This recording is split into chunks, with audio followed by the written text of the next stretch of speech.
if you ask a question later, but that just helps to decrease the audio feedback. And I just wanted to get a sense of who's joining us today and from where. So if you look along your top toolbar, you'll see on the very left-hand side above the map something that looks like an arrow. And if you run your mouse over it, it's called pointer. Click on the pointer and then click to where you're joining us from today so we can get a sense of who's on the call.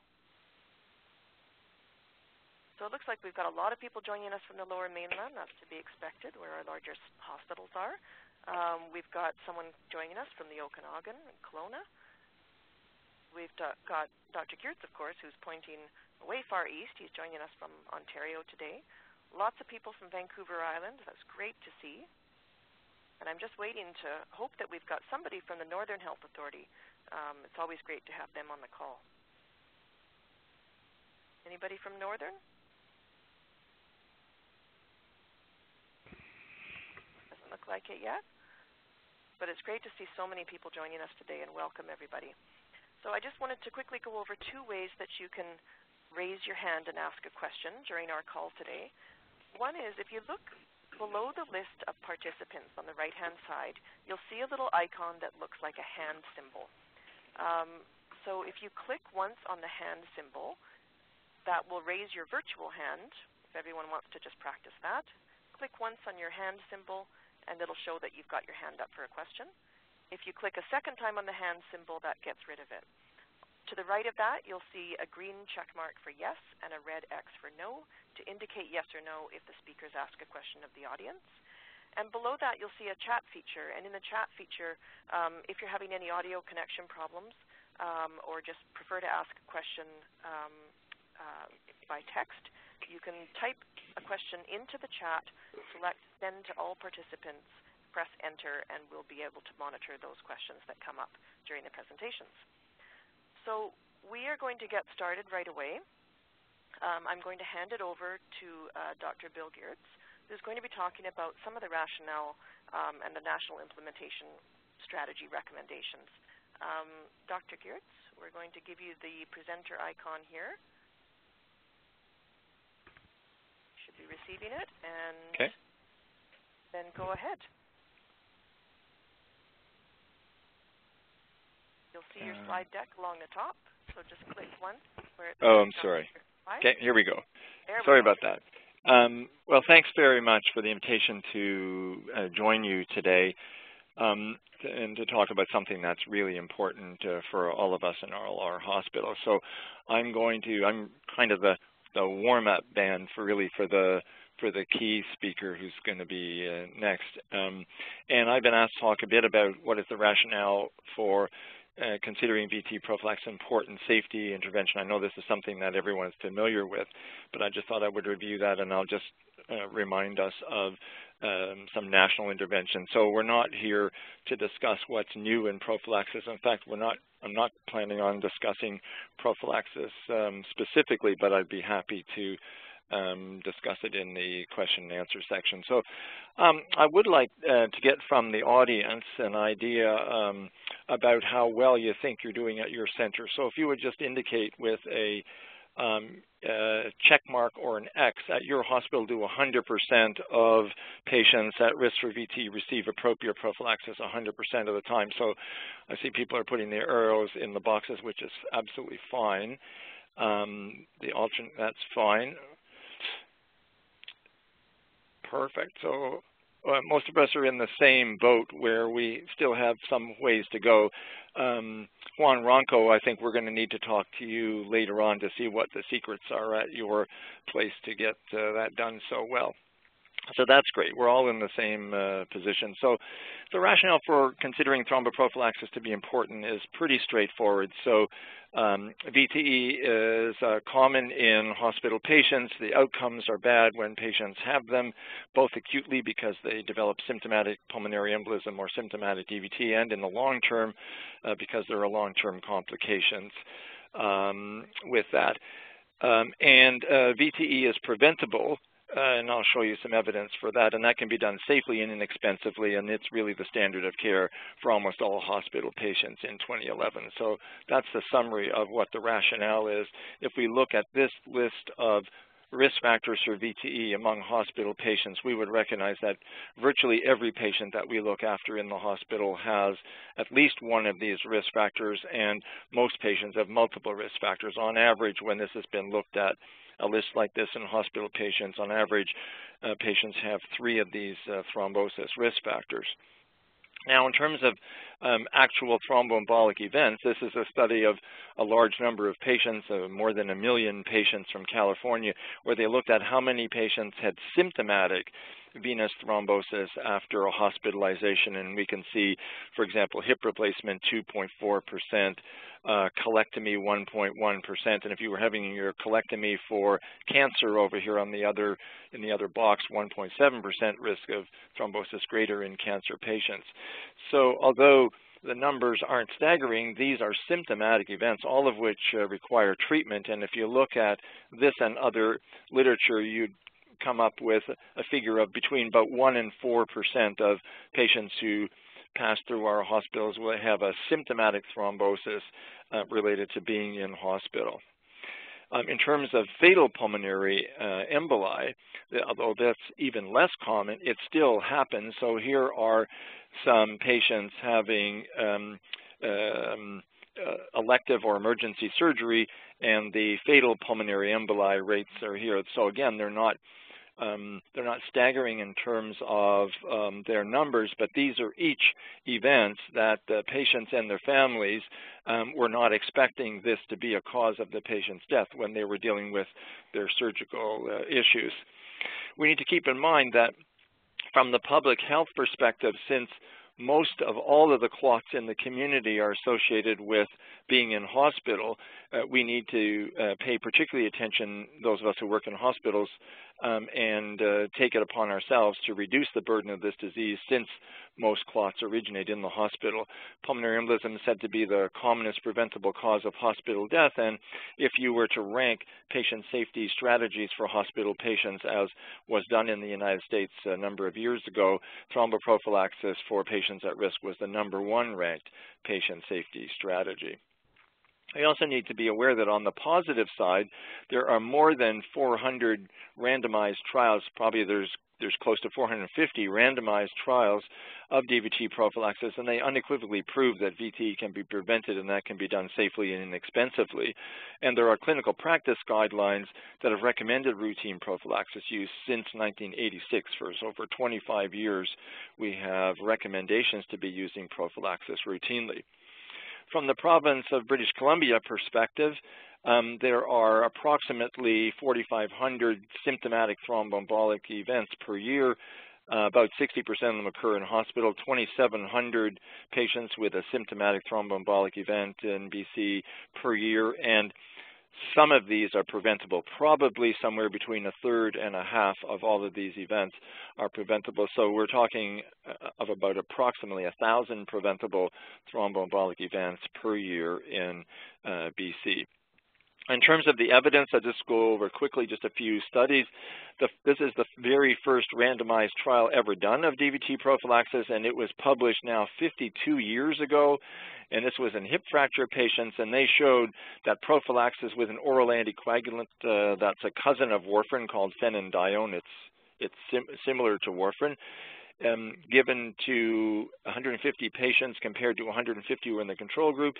Symptomatic DVT was almost eliminated, symptomatic pulmonary embolism was eliminated, and all-cause mortality was reduced by patients going on to this oral anticoagulant as prophylaxis. We wouldn't use this regimen as prophylaxis anymore because we have better options, but we have data showing all-cause mortality benefit even 52 years ago. The second study is a meta-analysis, again, the very first meta-analysis done of DVT prophylaxis, which compared no prophylaxis to low-dose heparin, and it showed that for the outcome measure of DVT, there was a risk reduction of 59% with low-dose heparin compared to no prophylaxis. Now, our objective in DVT prophylaxis is not to prevent asymptomatic DVT. our objective is to prevent clinically important venous thrombosis. So in this meta-analysis, fatal pulmonary embolism was significantly reduced as well. And you can see that the risk reduction for fatal PE is approximately the same as the risk reduction for asymptomatic DVT. So again, here's some data showing clinically important outcomes reduced by DVT prophylaxis. Now, as all of you are aware, in orthopedic surgery, there's evidence that extended prophylaxis beyond hospital discharge is important, and this is a meta-analysis of 9 such randomized trials of 4,000 patients looking at in-hospital prophylaxis in the pink bars and post-discharge prophylaxis in the green bars, and to show that there was a halving of the venographic DVT rates with extended prophylaxis. Again, we're not really so interested in venographic events alone. We're interested in clinically important events. So symptomatic VTE, turns out, was also reduced by about 60% from 3.3% to 1.3%. And there wasn't a single patient in this systematic review of 4,000 patients who had major bleeding by extending the prophylaxis post-discharge. So another piece of the puzzle to show that this is an important mission that we're all on. And the final single study is a single randomized trial in hip fracture patients. This is 600 patients who were given a drug called fondaparinux for a week or for 4 weeks, and using a venographic outcome, the DVT rate was virtually eliminated by extending the prophylaxis to a month, a risk reduction of 96%.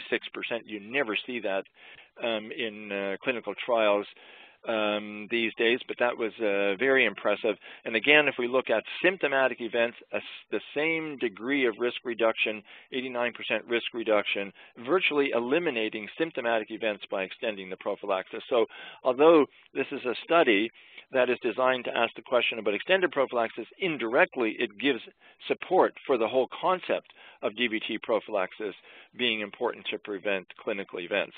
And then the very last piece of information I just want to share with you is one of several studies looking at, does the specific prophylaxis that the patient is given matter, or does pretty much anything, is anything okay? So this was a study done in the United States of 21,000 patients who were over the age of 40. They were in the hospital for at least 6 days, and they all got anticoagulant prophylaxis. But their prophylaxis was consistent with the ACCP recommendations, or they got anticoagulant prophylaxis that was at some variance with ACCP prophylaxis. And in most cases, it was started too late or wasn't for the entire length of the patient's stay. And all they looked at was clinically important events. They looked at hospital-acquired VTE, PE, major bleeding, and costs. And for each of these outcomes, the patients who got appropriate prophylaxis had a lower VTE rate, a lower pulmonary embolism rate. Bleeding was less common in patients who got a prophylaxis, and the cost of managing the patients was also less.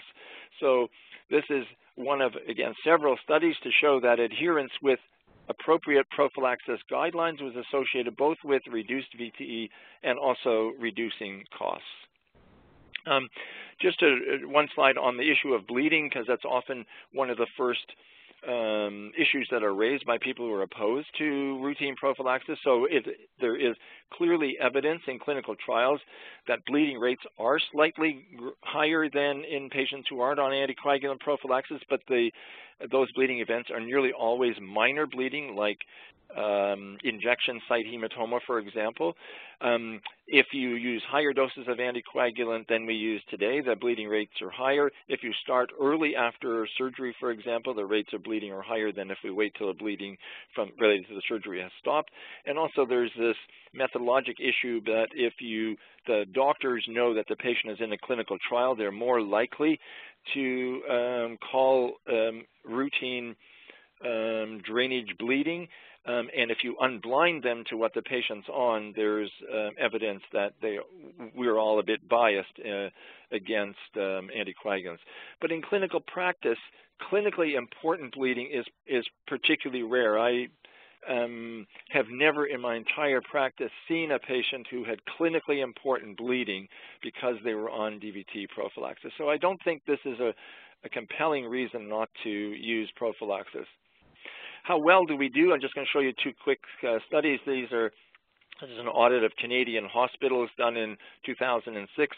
195 hospitals across the country responded. Roughly 40% of all the inpatients were in these hospitals. And we asked them, is routine prophylaxis used in your hospital? In the green bars are the orthopedic patients, so routinely DVT prophylaxis was used pretty commonly. In these white bars here, these are non-orthopedic surgical patients, where only about a third of those patients got appropriate prophylaxis, and on the medical side, even lower rates of prophylaxis use. So we would consider, given that in this study, the definition of who the patients were all patients who would require prophylaxis. In other words, the appropriate use was up here at 100%. So this represents a knowledge care gap, and it's particularly strong for medical patients. And the second study is one, also a Canadian study. These are all medical patients, 1,800 medical patients across the country, and asking two questions. Was what proportion of medical patients have an indication for prophylaxis? And contrary to what some people would believe, it wasn't a small proportion. It was actually 90% of the consecutive medical patients in these 29 hospitals had an indication for prophylaxis. 23% got some prophylaxis, and only 15% got appropriate prophylaxis. Again, this represents a huge knowledge care gap, which is greater for medical patients than for surgical patients. Now, moving on to what are the strategies to improve prophylaxis, I'm just going to say a few words about just national strategies, and then we'll hear about British Columbia initiatives that are well on their way to fixing this problem. So on a national level, having excellent quality guidelines really helps, because it means that nobody has to go and read these 450 randomized trials. Someone else has done it for them, and one can start there rather than having to invest a huge amount of effort going to the trials. One can review the trials if one wants from the guidelines, because the references will all be there. In many provinces, surgical checklists are being used routinely. In Ontario, for example, it's mandatory for every surgical procedure to have or to report on their use of the safety checklist, and one of the items on the checklist is the use of VTE prophylaxis. I'm going to say a few words about Accreditation Canada and Safer Healthcare now. So all of you, no doubt, are aware that since January 2001, Accreditation Canada has added to their catalog of required organizational practices something related to VTE prophylaxis in your organization. And the wording of that required organizational practice goes as follows. The hospital identifies medical and surgical clients at risk for VTE and provides appropriate prophylaxis. And those of you who have been involved in accreditation since January, or for whom accreditation is coming up, will be aware that this is something that the accreditors are asking hospitals about. And there are 5 tests for compliance that are part of this ROP. Does the hospital have an organizational-wide written VTE prophylaxis policy? Is there some strategy to identify patients at risk for thrombosis and provide them with evidence-based prophylaxis? Do you audit your use of prophylaxis, and do you use the results of these audits for quality improvement? Are orthopedic patients provided with post-discharge prophylaxis, and do we invest in some education, both of health professionals and patients, related to VTE and its prevention? I can say that the implementation of this Accreditation Canada organizational practice has changed the landscape for VTE prophylaxis across the country, and now suddenly this is something which the organization or the hospital has to deal with rather than individual physicians. All of you will be aware of Safer Healthcare now, and our mission for the VTE prophylaxis intervention was to be the go-to resource for information, tools, order sets, guidelines, etc. for VTE. Now, I think of the patient safety barriers in somewhat of this light. So in the middle are the barriers, and barriers to many different patient safety practices, including VTE prophylaxis, is that we don't have a system-wide approach. We're dependent on individual doctors to make individual decisions. Some organizations are not ready for change. There's a cultural barrier to changing in general. No strategy was put into place to make the change, no local champion and leader, and no audit data. These are the barriers for any safety intervention, but particularly in VTE prophylaxis. But for many organizations, perhaps most organizations, there's an appreciation of the importance of VTE prophylaxis. They are ready to make some changes, and Accreditation Canada up here has really pushed us to doing this sooner rather than later. And some of the principles of this are to use system-wide approach and standardization of prophylaxis, to embed them, the system-wide approach and policy into order sets, and that will lead to local and national success. So I'm going to stop there and turn it over to my colleague, and we'll be happy to take questions later on. Thanks very much. That's great. Thanks, Dr. Geerts. So we're just going to pass the presenter icon over to Dr. Steve Ligertwood, who should be receiving it shortly. And Dr. Ligertwood, if you want to just click on the tab along the top to get to your slides now. There we go. There we go. Perfect. Thank you. Thanks, Sherry and Dr. Geerts. So Dr. Geerts was just explaining why VTE prophylaxis is the right thing to do, and I've been asked to give you a strategy that will allow you to deliver VTE prophylaxis to the patients that we're all accountable to.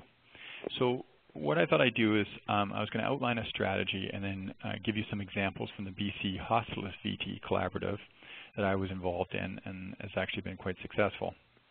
And I thought what I'd do is give you a basic outline of how to organize a quality improvement implementation project, and then give the specifics around the Hospitalist VTE collaborative and how it applies to any of you having to organize or be involved in such a thing.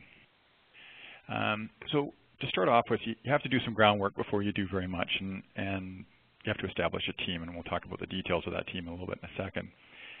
The next part is around best practice, and really Dr. Geerts was talking and referring to that. This seems to take a lot of people's time. It's already sort of been defined to a large degree. It's just a matter of finding it. And more energy probably needs to be put into how you're going to actually implement it than what is best practice, because best practice is at this point reasonably well defined. The next thing is, and this is important, you have to measure the difference between what you're presently doing and what is ideal practice. And the reason it's important to measure this is because there needs to be a reason for change. If you're going to engage physicians and other clinicians in a project, there has to be a reason to get engaged in that project, and you really have to define that reason before you start. And as you get started, you have to define a target. And your target has to be measurable. Therefore, you have to develop some metrics around that target.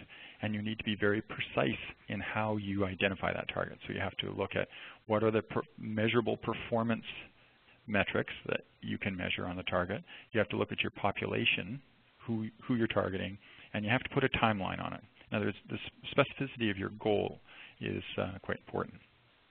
Now, if we look at the lessons from the BC Hospitalist Collaborative, we started off by forming a steering committee, and the steering committee, we didn't do a very good job of this. The steering committee was 3 physicians, actually, Dr. Dave Welton, Dr. Rod Tucker, and myself, and we did it mostly because we were the people that were interested in doing it, and it seemed like an important thing to do. In retrospect, we should have had a much broader steering committee that involved pharmacy, perhaps nursing. Certainly we could have used some more administrative support or executive support from health authorities. But at the time when we started this, it was before there was such a pressure to do this, and I think people were encouraging us to do it, but nobody actually was very, I didn't think they think we were going to do it. So we ended up doing it just the 3 of us, and this turned out to cause some problems down the road, so I'd strongly recommend you work hard at getting a good steering committee together. The working group really consisted of 1 hospitalist representative from each of the 11 sites that we were implementing on, and 1 clinical lead from the steering committee, which was myself. And the next thing as a team we did is we researched around in the literature in Canada and the US we were looking for mentors. We don't need to reinvent the wheel, as you don't need to reinvent the wheel. And we found that Dr. Greg Maynard at UCSD has undertaken probably 200 of these sorts of VTE implementation collaboratives, and we brought him up and spoke with him, and we used him as an informal mentor as part of the team. We would like to have had him more formally, but we didn't have any money at the time, so he was kind enough to be an informal mentor. Defining best practice is really, we define best practice in our VT collaborative as just the ACCP guidelines, and as Dr. Geerts has mentioned. And we did spend considerable time, however, looking at implementation strategy. And again, we looked at the U.S. hospitalist programs because they had done this. Many of the hospitals in the U.S. have done this before. So we looked carefully at what had been successful in the past, and Dr. Maynard had been quite successful in that. We then had to decide on what was the management plan, and really the importance of coming up with a management plan, it's a marriage between what's practical and what's ideal. So, what's clinical best practice sometimes is practically difficult to apply. So you have to make some adjustments, and I'll show you how we've done that in our project in order to make these things work. One thing for sure is that simple tools are utilized and complex tools tend to fail. So when you're looking at tools that you're going to use for your implementation, you must keep it very simple. Now, this is the tool that we developed, which is really a very close modification of what was done in the U.S. And work led by Dr. Maynard. And this is a risk stratification tool. And all it does is, on the left-hand side, you'll see basically two categories of risk: low risk and everybody else. And everybody else is the moderate and high risk. And on the right side, based on what you've decided is the risk, is the decision about what you're going to use. And with this, the reason we didn't put moderate and high risk into two different categories is because, as the studies in the U.S. showed, as you make that tool having 3 boxes or 4 boxes to try and assess risk or stratify risk, the compliance with it dropped off and the appropriateness of the treatment started to drop off. So treating moderate risk patients the same as high risk patients does not add any risk to the patient in terms of bleeding risk, etc. However, not treating high risk patients or treating high risk patients as moderate risk patients does impose some risk on the patient. Therefore, to lump the two together had no downside and a definite upside, because it was proven that people will use this. And this tool, if you apply it clinically as a physician, it takes you probably 3 seconds to make a decision about VTE prophylaxis, and that's what it should take. Anything longer than that, and people will tend to skip it. The bottom box at the bottom there just looks at contraindications, and in the presence of a contraindication, mechanical prophylaxis is recommended unless there's a contraindication for it. So it's a fairly simple tool. It looks more complex than it is. It's easily handled clinically. So the last thing we were doing in our groundwork was identifying a need for change. And we don't have enough data about how hospitalists perform in BC. So we did some extensive literature search looking at performance and best practice. And Dr. Geerts had some data that he showed you just before this. And most hospitals in the U.S., whether they be teaching hospitals or otherwise, in the U.S. and Canada, at best provide 30 to 45% of their patients with appropriate VTE prophylaxis, unless there's a formal process in place. And that's an overall. If you look at medical patients, it can be lower, and some of the orthopedics patients it can be higher. But generally speaking, it's abysmal. It's less than chance that you're going to get appropriate treatment when you come into a North American hospital in the absence of some attention to this problem. So we came up with those numbers, and then we verified those numbers locally by doing a pilot study was done by the VGH hospitalists that confirmed that performance data in the literature. They found that their baseline VTE prophylaxis rate in their medical patients was in the neighborhood of 30%, which is pretty consistent with everybody else and a bit humbling. So there clearly is a need within our hospitalist population. The last thing we were doing in the preliminary work was defining the target. And again, here's talking about defining a very specific target. In our case, it was greater than 90% compliance with appropriate VTE prophylaxis in medical patients under the care of hospitalists in 11 hospitals across BC in 1 year. And appropriate VTE prophylaxis is defined as adherence to the risk stratification tool that I presented to you earlier. So anything other than that is not appropriate. So as a team, your next job in a QI strategy is to identify the need for change. And for different stakeholders, there'll be different reasons. I think everybody feels the importance of saving lives and morbidity, but it'll carry different meaning to different people in the system. Certainly reduced length of stay is something that maybe needs to be looked at as a motivator, accreditation standards, these sorts of things. From the clinical standpoint, certainly clinical outcomes need to be looked at. And you need to make this very specific to the stakeholders. If you want to engage people, you have to attend to what matters to people. And if it's important that you engage physicians, then you have to identify a need that's important to physicians, as you would for nursing or pharmacy or whatever. And this requires a big education component, and that's part of what this WebEx is about, is some of this education component around the need for change. In our collaborative, the way we did it is we had a provincial conference day on quality improvement in hospital care for hospitalists. And in that conference day, we actually linked it to the annual general meeting for hospitalists in the province, and we made the focus VTE prophylaxis. And we worked very hard to get a lot of people out, and we actually had 50% of all the full-time hospitalists in the province. So it was very well attended. We brought some good speakers in to talk around quality improvement specifically. And then we educated around VTE best practice in medical patients. So that very similar to what Dr. Geerts was talking about the difference it can make clinically. We then extrapolated the data that I talked about earlier about poor VTE prophylaxis rates in general, and we extrapolated them to the BC hospitalist patient population specifically. So we did the math on, we looked after 1,700 patients a day under the hospitalist program, so how many people die, how many people suffer, and what's the cost of this kind of thing, and brought these numbers to the group. And the numbers were quite significant. The cost per year ended up being in the neighborhood of about $5.5 million per year. At the end of this very successful day, we had hospitalists in 11 different sites volunteer to be site leaders for the implementation project, and there was a lot of motivation behind this, which was good because we didn't have a lot of money. In your strategy now, the next thing you need to do is define what process change you're going to make. So whether you're in orthopedics or general surgery or medicine, what you need to do is you need to come up with some kind of a process map. So you have to walk through the process of how a patient moves through your institution, and you need to identify the points where intervention is necessary. In other words, points where VTE prophylaxis can be lost. And then you need to develop some kind of intervention that integrates into the normal process.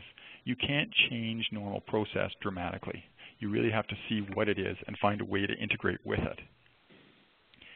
In our collaborative, what we did, there were all medical patients, and therefore the admission is the most reliable point of intervention. So the obvious thing is to develop a pre-printed order set at each site and then embed our risk stratification tool in the middle of that order set.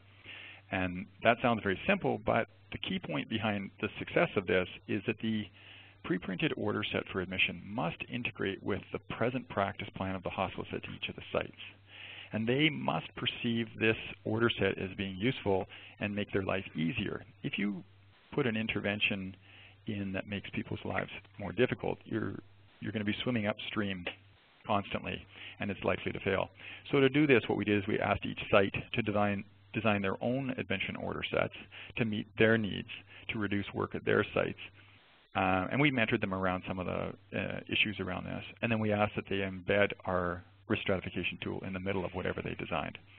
And the advantage to them was that they didn't have to, they had a lot of things like MRP status, code status, sliding scale. Insulin was on a lot of them because they didn't want to write them out all the time, and we have a high number of diabetic patients in these patient populations. So it was just a tick box for that, some basic medications, and this reduced the number of phone calls they were getting and the number of pages, and some of the thought processes actually occurred around admission. Now, the last thing, now that you have an audit set that people are motivated to use for all the right reasons, you really have to see, does it actually work? And you really have to audit what you do to confirm success. And the CCM guidelines require prospective auditing. So you really have to see as you're doing it whether this is in fact being followed. Now, ideally, when you audit, outcome measures are ideal, and Dr. Geerts identified some of those outcome measures around mortality and morbidity. The problem is that because the incidence of this is relatively low, in most people running these projects, they don't get enough numbers that they're going to be able to tell a difference. And the patient populations are complex, and trying to monitor for this is difficult. So some populations like orthopedic surgery may be able to monitor outcomes, but most other populations, and particularly medicine, cannot, at least not at the scale we're implementing. So if we're looking at process measures, which is another type of measure, then appropriate VTE prophylaxis based on the risk stratification tool is designed, that's essential. That is the endpoint of your measures. There are other types of process measures that you can use, things like did they use the intervention tool? So what percentage of patients have an intervention tool being used? And that's okay for kind of large-scale screening to see if people are using the tool, but it's not adequate to define success in your intervention. In our collaborative, we had a 90% appropriate VTE prophylaxis goal. And at each site, we asked the hospitals at each site, so the physicians, to do 30 chart audits per month. We gave them an audit tool so that everybody had we're asking the same questions. And we asked everybody to give us a 3-month baseline. And then when they sent in their data, all the data came to the steering committee, which was where everything was collated, graphed, and then returned to the sites for feedback. And it's very important to feedback how people are doing. They need to be able to make changes at the more local level as well. We had monthly teleconferences, and that was just used to mentor the leaders, and that way we could review and see what's working and what's not working. Now this is the audit tool that we used. I don't have the top part is just some demographic data on the type of patient, which I left off so we can read this. And basically it's our risk stratification tool, which is there so that there's no doubt what appropriate is. It's what's on that tool. And we just asked 5 simple questions. Did they use a pre-printed admission order set? Was pharmacologic prophylaxis ordered? Was mechanical prophylaxis ordered? And if it was ordered, were they actually using mechanical prophylaxis? Because that's a real issue. And then the big question, which is the current prophylaxis at the time of the audit appropriate as per the risk assessment tool above? So it's very simple. And we, in our project, we looked at we're probably over 5,000 audits now at 11 different sites. And here's the results. Now we're at the above 90% rate so far, and we're continuing on. But it's been quite successful. It's interesting that early on, if you look at December, January, on the far left side of that graph, there's a big jump there. That was a flaw in the audit tool in that there was the questions were ambiguous, as it turned out. There were some questions ambiguous, and therefore people could interpret it in positive light. And so after a PDSA cycle with all the site leaders, we adjusted the audit tool to get rid of the ambiguity and brought it back down to more reasonable levels to represent what was going on. It was also interesting that there was a real bias. The minute you start this kind of a project, like we did, then you increased awareness, and awareness will immediately give you an improved performance. So our initial starting point of 58% was likely significantly better than what we were doing before we increased awareness. But nonetheless, it still proves the fact that you can move forward on these things. And the last thing I just wanted to say was here is how important it is to feedback performance. People need to know that they're doing the right thing, and it really encourages them to move forward. And John Ruskin put it well when he said, what we think and what we believe is, in the end, of little consequence. The only thing of consequence is what we do. And so you must audit to actually prove that you did something with this. And that's all I got to say. Any questions? I'll put it back to Sherry. Thanks, Dr. Ligertwood. That was great. Thank you to both of our speakers. I think what we'll do now is pause for questions. We're sort of caught up on our time, and we've got another 5 or 10 minutes or so to take some questions from the audience. So again, you can raise your virtual hand, or you can type a question into the chat feature and press send to all participants, and we'll be able to answer those. One of the questions that did come up as Dr. Geerts was talking was from somebody from a spine ICU, and this is probably at Vancouver General Hospital. And the question was, for how long do you recommend DVT prophylaxis in medical patients after discharge from hospital?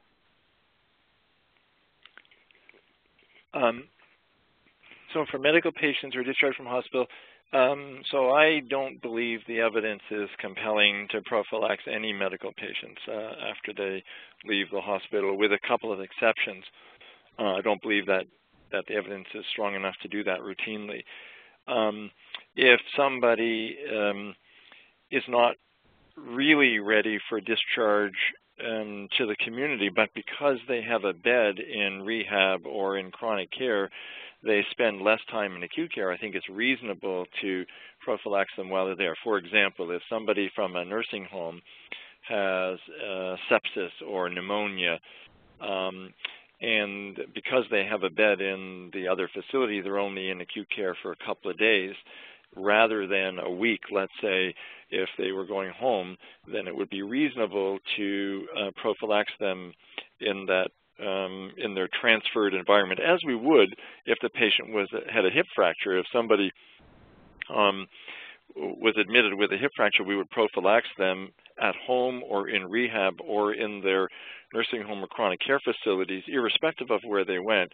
And I think it's reasonable to do that. It's just hard to build that into practice, and there's also not very much evidence for that. I think each rehab facilities or chronic care facilities should make a decision themselves about what sounds reasonable for there. So just to come back to your question, I don't believe we should routinely be sending medical patients home on prophylaxis, with a few exceptions. Thanks, Dr. Geerts.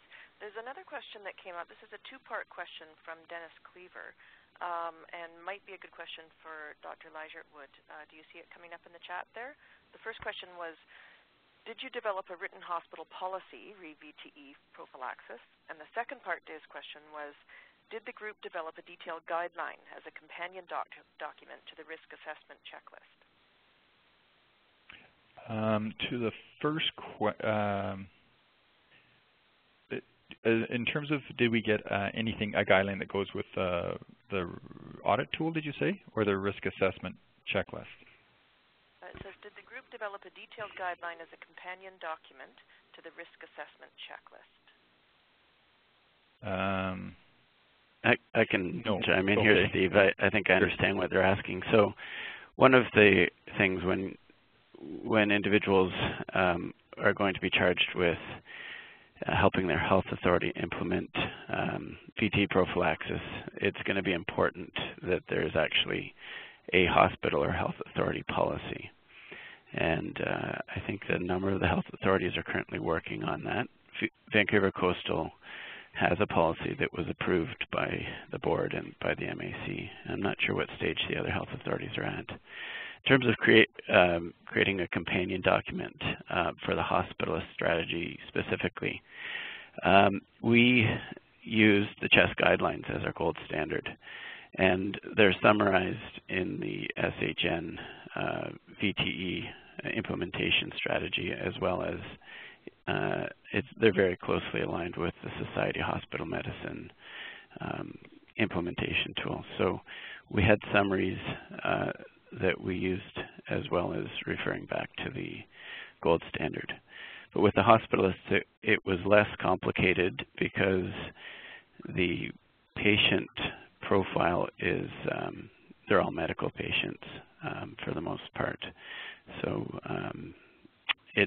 when you're talking about a health authority-wide implementation, you're going to have to look at all clinical groups, and I think that it is quite useful to have a form of a summary document. And I think we'll be posting the SHN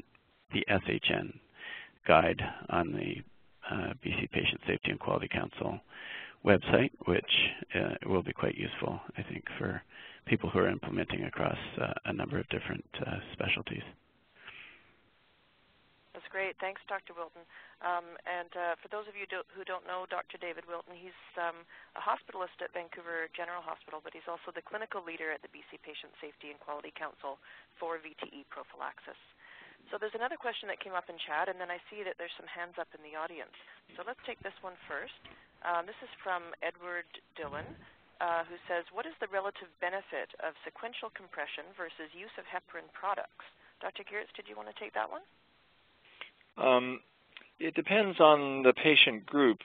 There are a whole host of reasons why we personally at our center and the ACCP guidelines have not strongly endorsed the use of any mechanical prophylaxis except for patients who can't have an anticoagulant. And the reasons just briefly are that it's much harder to implement good quality mechanical prophylaxis than it is good quality anticoagulant prophylaxis, and the evidence supporting mechanical prophylaxis is just so much weaker. So we really believe that it should be used only in people who can't have an anticoagulant prophylaxis. Great, thank you. Next, we'll go to the audience. There's a hand up from Duncan Morton. We will unmute your line so you can ask your question in just a moment here.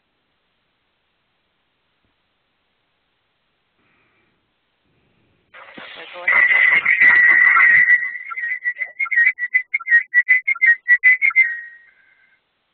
Okay, it looks like there's too much audio feedback on his line, so if you want to type your question into the chat.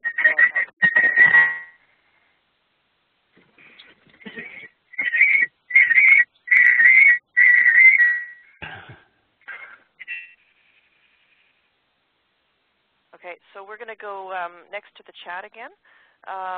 There's another question that came up here. This is from Colleen.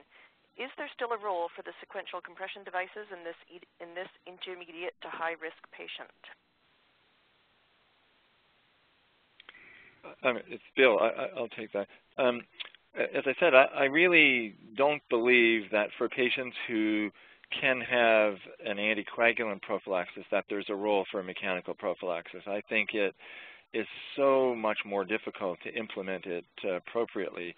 And, you know, the cost is really substantial, not just the cost of the devices, but the cost of delivering appropriate mechanical prophylaxis is really pretty major when you talk about all the incredible amount of education you need to do on an ongoing basis for all the staff to do this. So I really think that we should, as much as possible, restrict it to people who can't have an anticoagulant. For example, patients who have an intracranial bleed, or patients who are within the first day or two after a craniotomy. I think those are patients where it would be reasonable to use mechanical prophylaxis. Since those patients are likely looked after in one of a very small number of units, you could devote your time to educate staff in those units, neuro-ICU, for example, or the intensive care unit, and really focus on getting good quality mechanical prophylaxis. But for everyone else, I really don't think we should be going the mechanical route.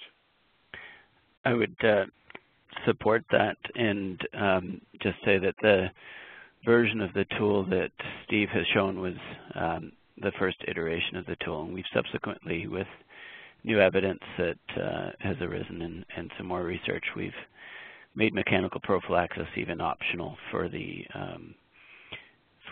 patients that have contraindications to pharmacologic prophylaxis, such as the stroke patients. So we're, you know, in our medical population, we're using far fewer mechanical prophylaxis devices than we were previously. I think one of the can you hear me? Yep. Yes. Oh, I think one of the, this is Steve Ligertwood speaking. I think one of the one of the risks of using mechanical prophylaxis is not always identified, and that is how it pins patients to the bed. And that has in itself a significant risk to their health. And so you have to put that into the equation against the data to support its use, because we all know in reality you can disconnect and move people, but that does become a barrier to mobility, and mobility is a huge problem associated with hospital-associated morbidity. So some people refer to SCDs as two-point restraints. Yeah. Another question that came up here. In elderly patients with poor premorbid mobility, how long to provide DVT prophylaxis? Well, I mean, I guess ideally for the period of time that they're at risk, but this is where, as Steve has said, you have to balance what's ideal and what's practical. So I think for most patients, they should be prophylaxed while they're in acute care and not stopped before they leave acute care unless their overall status changes. If somebody, because of overall deterioration or some other circumstances, no longer is able to go back to the community and they become an alternate level of care patient at some point or other, we should be reassessing the decision for prophylaxis in those patients. And people use different cutoffs, and depends on the patient, but somewhere between 2 and 6 weeks, we should be reassessing that decision about do we continue prophylaxis. But I think for most patients in the hospital, they should be prophylaxed for the length of time they're in hospital. And for some patients, hip and knee replacement, hip fracture patients, there's a period of prophylaxis that usually should extend beyond discharge. Thank you. So we're at 11 o'clock now, and I think what we'll do is I'm going to just show a last couple of slides. But because there's been some great discussion and some great questions, I'll ask our speakers if they're able to stay on the call for another 5 or 10 minutes afterwards to try and answer any questions from participants after the call. So I'm just going to go back to talking about some of the other support that we've got planned now for from the BC Patient Safety and Quality Council. And this is the first, as I said, of a series of learning series, a series of virtual learning series for VTE. Our next webinar is scheduled for January the 17th at 2 p.m., and that's also looking at preventing VTE by implementation and auditing strategies. And we've got some great speakers lined up for that one as well. In 2012, then, we're going to offer a few webinars that are we're in the works of planning those now, and they're subtitled ROPs, or Required Organizational Practices for VTE, and how to meet those Accreditation Canada ROPs. So the first one would be on educating nurses and caregivers. We're planning another one for educating and engaging patients, and another for outpatient follow-up for orthopedic surgery. And we'd love to hear your suggestions for future webinars that you would find useful around this topic as well. So my contact information is available on my website, and I'll show you the link for that website in a moment. But first, to direct you to another resource for quality improvement, and that is a local group here called Impact BC, and you can see their web address there. It's a good place to go to. They have an e-learning module on how to do basic quality improvement, how to run PDSA cycles, and how to take some of the things that you've learned today and put them into practice. So lastly, just wanted to direct you to our BC Patient Safety and Quality Council website for clinical care management, VTE. And here, you'll be able to sign up for our newsletter to be informed of these upcoming webinars. My contact information, as well as Dr. Dave Wilton's, is on there. You can download the provincial recommendations for guidelines for VTE, details about the key reportable measures that we have planned for our province, any resources, references, other events that are coming up, as well as tools that you can use in your improvement work. And a recording of today's event will be available on this website sometime next week. And the other thing I wanted to mention is that after the call today, you will be redirected to an evaluation form. If you could fill that out, it only takes a couple of minutes, and it really helps us take your feedback and improve our future learning sessions. So that includes the official part of our session. Thanks, everybody, for coming. Thanks to our presenters. If you have somewhere else to be, you can certainly sign off now. And if you want to stay on the call and ask some more questions for our panelists, we're going to keep the call running for another 5 or 10 minutes, so you can stay tuned.